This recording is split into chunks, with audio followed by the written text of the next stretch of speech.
자, 양도소득인데요. 이제 영어로 하면 캐피탈 게인이요. 자본이득이라고 보시면 돼요.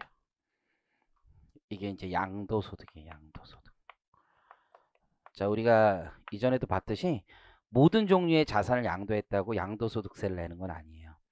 그래서 양도소득의 과세 대상은요. 열거되어 있어요. 그래서 주로 부동산이나 주식 같은 걸 얘기하는 거예요. 이것만 과세하는 거예요. 열거된 것만 양도소득. 그래서 첫 번째 이제 우리가 양도소득이 된다는 건 양도가 있어야 되는 거예요. 양도가 있어야지 양도소득세를 내는 거예요. 그래서 양도의 정의가 가운데 박스로 돼 있어요. 맨 아래 보면 양도란 자산에 대한 등기 등록과 관계없이 관계없이. 그러니까 보통 통상의 민법에서는 등기나 등록이 돼야 양도거든요. 관계없이 양도의 유형을 얘기하는 거예요. 매도나 교환, 법인의 현물 출자 등을 통하여 제일 중요한 말은 유상의 사실상 이전을 얘기해요. 그리고 단서 조항에 부담부 중에 채무 부담액도 양도로 본다라고 되어 있어요. 첫 번째 유상의 사실상 이전이에요. 양도가 되기 위해선 유상이어야 되고 사실상 이전이어야 돼요. 자, 한번 볼게요. 요즘에 강남의 집값이 되게 많이 올랐어요. 그렇죠? 내가 그냥 극단적인 경우를 해볼게요. 1억에 샀는데 지금 이게 10억이 된 거예요. 그렇죠? 그럼 9억 원의 양도 차익이 발생할 거 아니에요. 우리나라 법은 양도 차익에 대해서 특히 다주택자면 그 세금이 엄청 커요. 그런데 우리나라 법이 그래요. 이거를 그냥 자식한테 징여를 해버려요. 징여의 속성은 무상이거든요. 그럼 자식은 징여세만 내면 되는 거예요. 아버지는 혹은 어머니는 양도세 안 내도 돼요. 우리나라 법은. 이게 무슨 문제가 있냐고 생각을 해보면 팔아서 현금화 시켜서 징여하잖아요. 그럼 양도세도 내고 징여세도 내야 돼요. 근데 그 물건 그 자체로 징여하면 양도세는 안 내는 거예요. 오로지 징여세만 내면 돼요.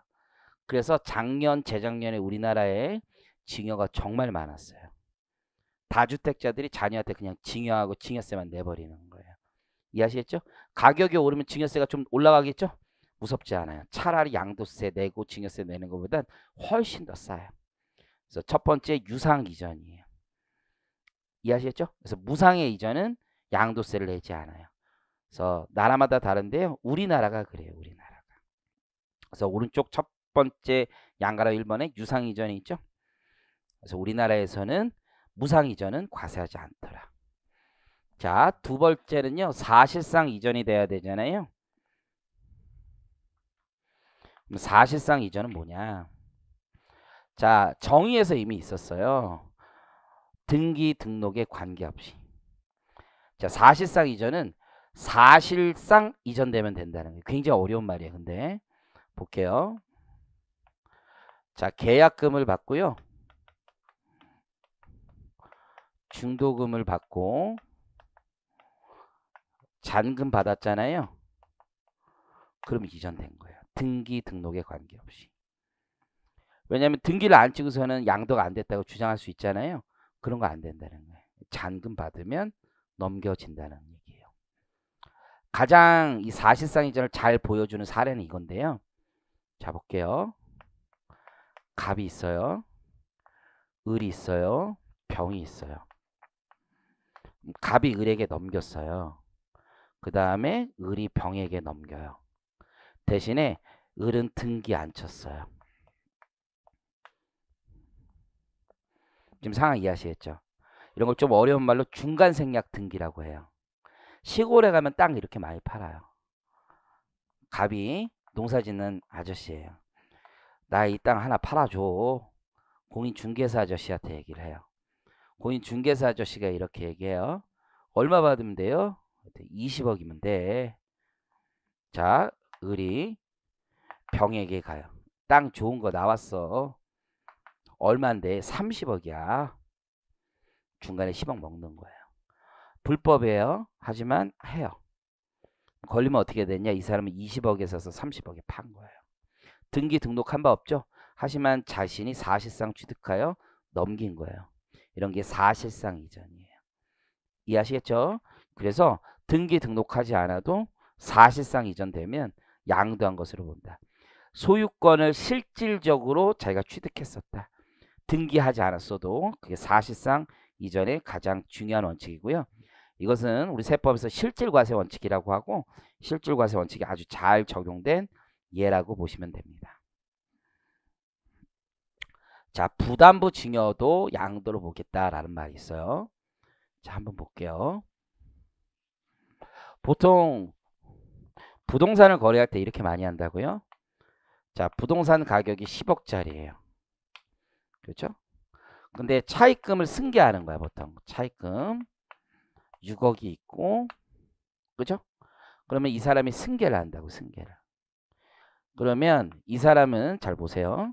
그냥 부담부 증여를 배우기 전에 먼저 생각하는 거야. 나머지 요게 순자산이잖아요. 순자산 4억이죠.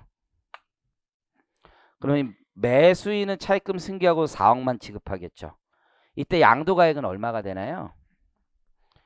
1번 10억, 2억, 2번 4억. 양도가액은 얼마가 돼요? 지금 멍 때렸던 거예요?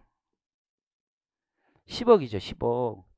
이것도 내가 돈 받은 거나 마찬가지죠. 내가 갚아야 될 돈을 얘가 대신 갚을 거니까. 만약 차입금을 뺀다 그러면 사람들은 이게 내가 순자산이 10억이라도 차입금을 양도가액에 포함하지 않는다면 대출 먼저 받아서 먼저 돈을 받고 그냥 넘기기만 하면 양도세를 안 내도 되는 거잖아요. 그래서 우리 차입금도 당연히 포함을 하는 거예요.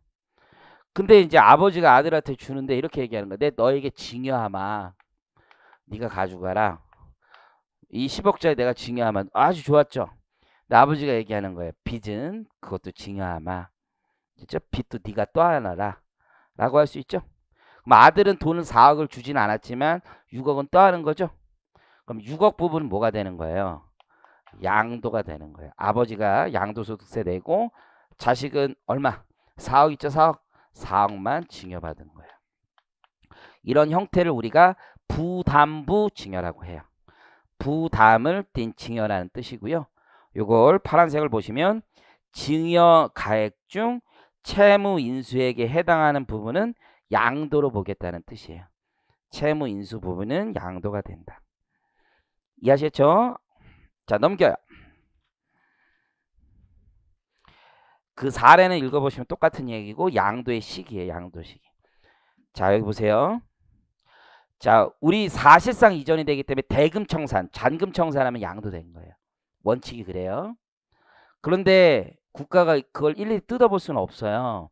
그래서 우리 법조문엔 이 대금청산일이 불분명한 경우는 어떻게 할 것이냐 라고 되어 있어요. 자, 불분명하면은 소유권 이전 등기 접수일로 하는 거예요. 접수일. 왜 접수일로 하냐면 매도인과 매수인이 있으면 등기 서류를 다 매도인이 넘겨줘요. 그럼 매도인이 등기 서류 다 넘겨주면 이 매수인 받는 사람은 실질적으로 이제부터 자기게 된 거죠. 그래서 그 접수를 할 수 있는 날이란 말이에요. 실제 접수하고 나서 며칠 있다 등기가 되거든요. 그러니까 접수일 기준인 거야. 그래서 접수일 기준이다. 그래서 첫째 나와 있죠. 대금청산이 불분명하면. 분명하지 않으면 등기 등록 또는 명부 등에 기재된 접수일을 기준으로 한다. 주식은 명의개설하고 해요. 등기일이 아니라 명의개설하는 날이다. 혹은 대금 청산하기 전에 먼저 소유권 이전 등기 넘겨줄 수 있잖아요. 그 경우에도 등기 접수일을 기준으로 한다. 좀 어려운 얘기예요. 나중에 배우면 이게 구라라는 걸 알게 돼요. 되게 높은 세법을 배우면 이게 등기가 무효가 되면 접수일 다 무너지거든요. 이제 그런 건 나중에 배우고. 세 번째는요. 장기 할부 조건이에요. 넘기긴 넘겼는데 대금을 분할하여 지급하겠다는 거죠. 자, 그 경우에 어떻게 하느냐? 자, 우리 부가가치세법에서는 대가의 각 부분을 받기로 한 때였잖아요. 소득세는 그렇게 하지 않아요. 소유권을 넘기면 그때예요. 그래서 거기 보시는 것처럼 등기 접수일, 인도인, 사용수익일 중 빠른 날이에요. 왜냐하면 장기할부에서는 잔금청산을 이룰 수가 없죠. 대금만 나중에 주기로 한 거지 일단 넘겼단 말이에요. 소유권 이전 등기를 치거나 아니면 걔가 가서 사용 수익하거나 실물을 넘겨준 때를 기준으로 한다.